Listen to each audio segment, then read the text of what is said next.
우리가 살아가는 현대 사회는 물 대신에 탄산음료, 주스를 마시거나 하루에도 서너 잔이 넘는 커피를 마시기도 한다. 안녕하세요. 마음책입니다. 오늘은 물 대체제로 많이 마시는 탄산음료, 주스, 차, 우유, 커피를 많이 마시게 되면 우리 몸에 어떤 부작용을 가져오는지, 건강을 지키고 예방하는 방법에 대해 알아보려고 합니다. 의학 박사 벤맨 칼리지가 쓴 물치료의 핵심이다 중에서 가져온 내용입니다. 왜 물을 마셔야 하는지, 왜 현대사회의 기본식품이 되어버린 입에 붙고 맛있는 음료를 마시지 말아야 하는지 당연히 궁금해할 것이다. 어쨌든 그러한 음료 역시 물로 만들며 갈증을 해소해 주기는 한다. 아니, 최소한 그렇다는 느낌은 받는다. 하지만 실제 건강 문제의 대부분은 이러한 잘못된 인식에서 비롯되고 있다. 몸의 화학작용에 관한 한 물과 유동액체는 서로 전혀 다른 물질이다. 게다가 인기 있는 제조 음료들은 일부 화학물질들을 함유하고 있어 중추신경계의 통제센터에서 몸의 화학적 성질을 변화시킨다. 심지어 우유도 물과는 다르다. 우유는 음식이며 식품으로 취급되어야 한다. 몸이 필요로 하는 것은 물이다. 물을 대신할 수 있는 물질은 아무것도 없다. 커피나 차, 탄산음료, 알코올, 심지어 우유나 주스까지도 물과는 다르다. 커피 한 잔에는 약 80mg의 카페인이 들어있으며 차나 탄산음료 한 잔에는 약 50mg의 카페인이 들어있다. 초콜릿 또한 카페인과 그와 유사한 역할을 하는 테오브로민, 카카오의 알칼로이드를 함유하고 있다.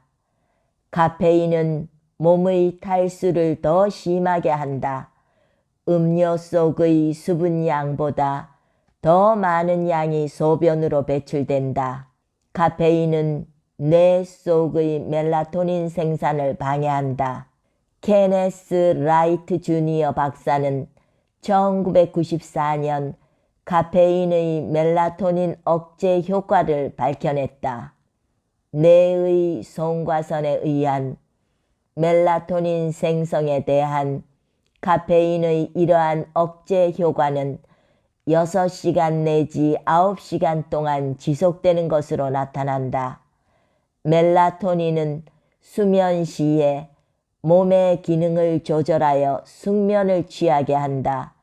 그러므로 커피가 잠을 쫓는 이유 가운데 하나는 멜라토닌 억제 때문이다. 카페인은 기억 제조 과정에 쓰이는 효소를 억제하여 결국에는 기억력을 상실하게 한다.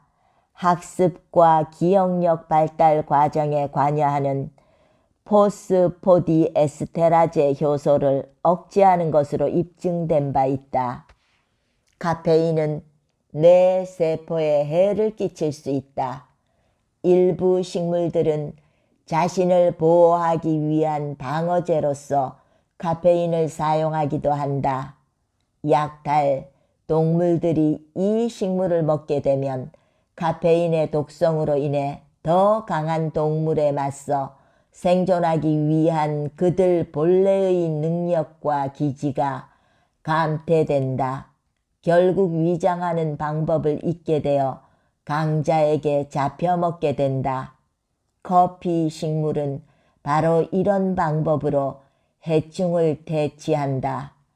노인과 아이들은 카페인을 섭취해서는 안 된다. 그들의 정상적인 뇌 기능에 영향을 미칠 수 있으며 생존을 위한 그들의 기지를 무디게 할 수 있기 때문이다. 하루에 5-6잔의 커피를 마시는 경우에는 심장마비를 겪게 될 확률이 2배로 높다. 카페인은 DNA 회복 메커니즘을 억제함으로써 DNA에 손상을 입히고 비정상적인 DNA의 생성을 야기할 수 있다. 카페인은 동식물의 유전적 비정상을 야기하는 것으로 입증된 바 있다. 카페인은 뇌 세포의 에너지 보유고를 공격하고 그들의 통제 역치를 낮춤으로써 뇌 세포는 저장해 놓은 자신의 에너지를 너무 많이 소모하게 된다.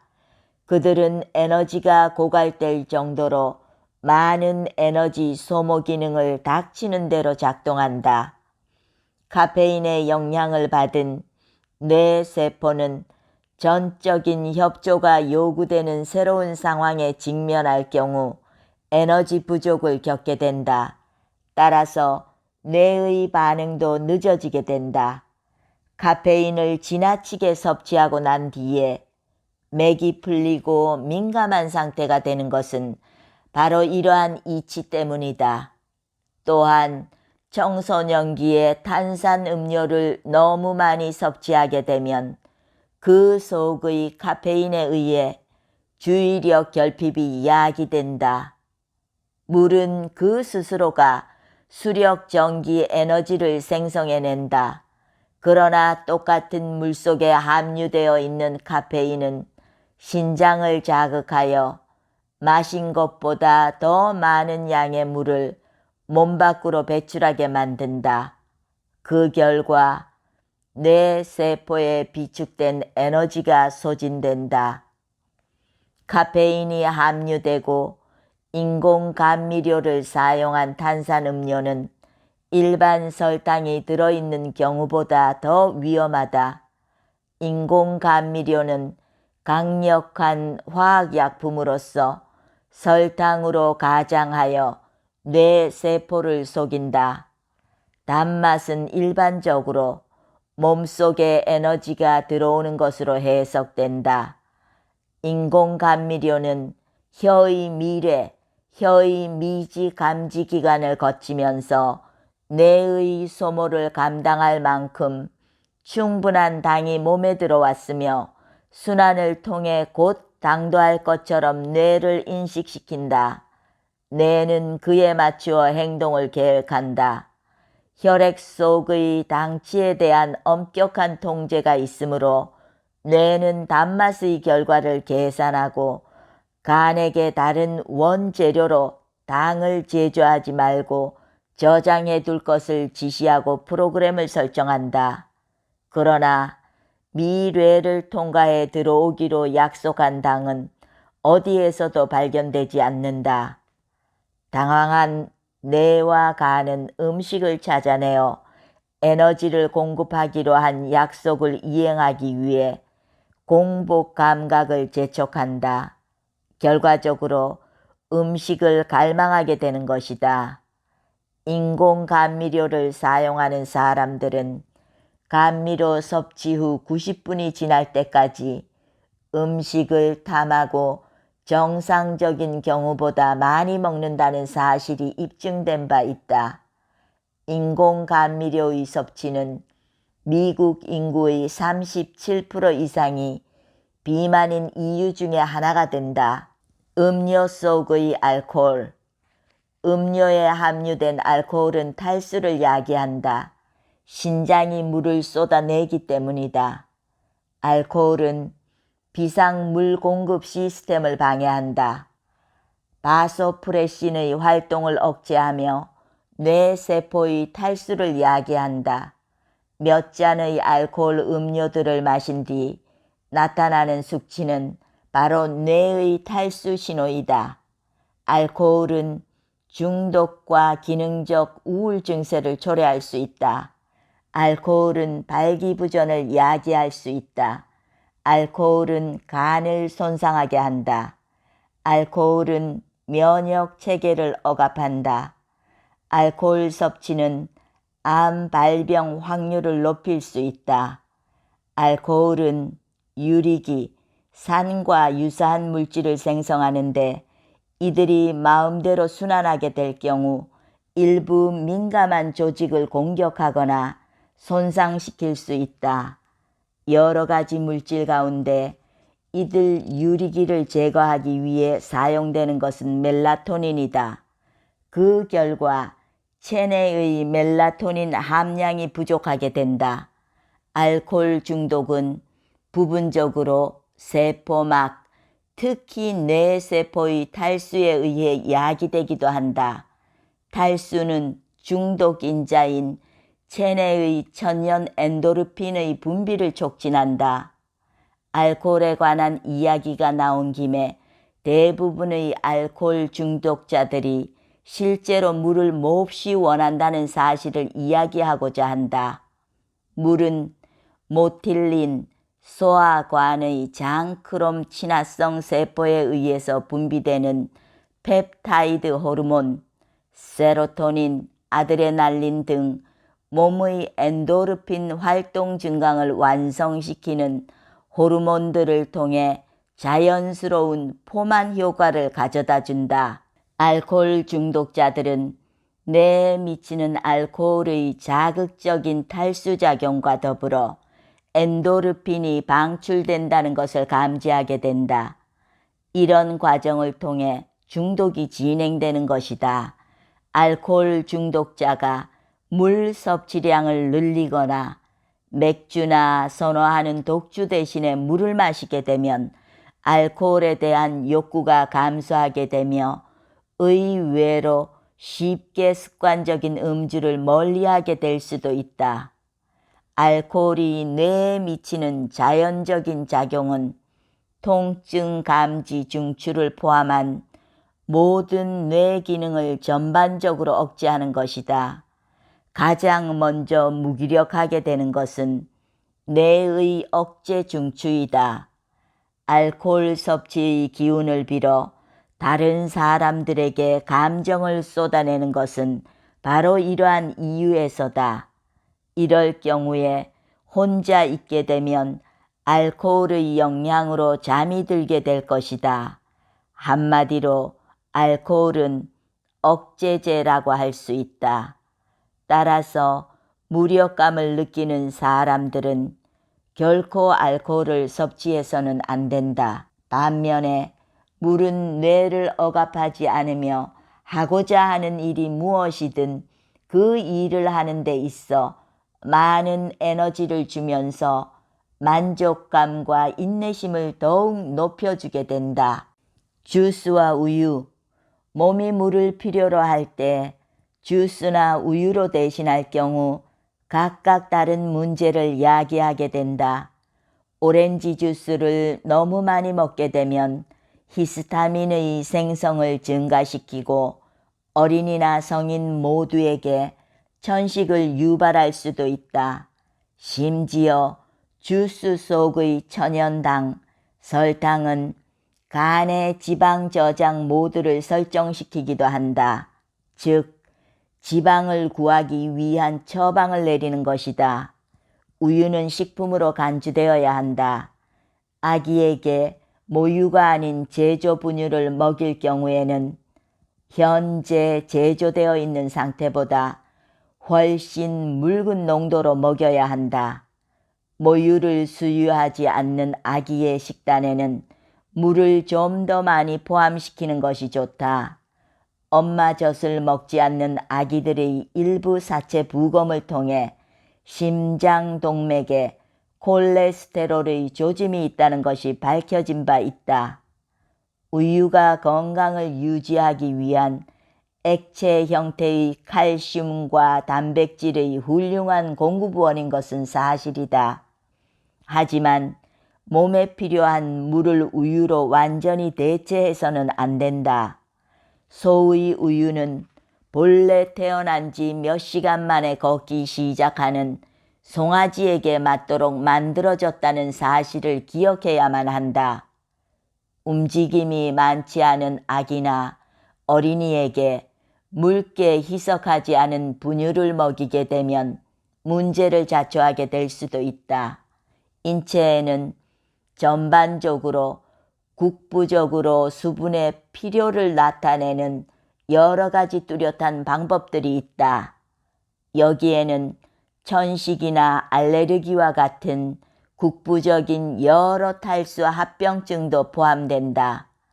그 밖에 몸이 물을 필요로 할 때 보내는 격렬한 신호로는 흉통이나 소화불량 통증, 류머티스 관절염, 요통, 편두통, 걸을 때의 다리 통증, 대장염 통증, 그리고 가장 고도의 신호인 협심 통증 등의 국부적 만성 통증 등이 있다. 고혈압이나 알츠하이머병, 다발경화증, 근육영양실조, 심장마비나 뇌졸중의 원인이 되는 동맥의 콜레스테롤 막힘, 당뇨병 등과 같은 합병증 또한 탈수와 연관될 수 있다. 암 역시 근본적으로는 인체의 지속적인 수분 부족과 관계된 주요 질환일 것이라 생각한다. 만성 탈수는 많은 증상과 징후를 유발하여 결국은 퇴행성 질환으로 발전시킨다. 탈수는 초반에 언급한 바 있는 온갖 문제들을 유발하며 어떠한 문제든 그로 인한 생리적인 결과는 거의 동일하다. 각각의 인체들은 제각기 다르게 고갈의 초기 증상을 드러낸다. 하지만 처방약에 의해 기만당해온 지속적인 탈수 상태에서 하나하나 다른 증상들과 징후들이 드러나게 되고 마침내 복합적인 질병들도 시달리게 되는 것이다. 의료계 종사자들은 이러한 증세들에 대해 공공연한 질병으로 병명을 붙이거나 상이한 증후군들로 분류해 놓고 있다.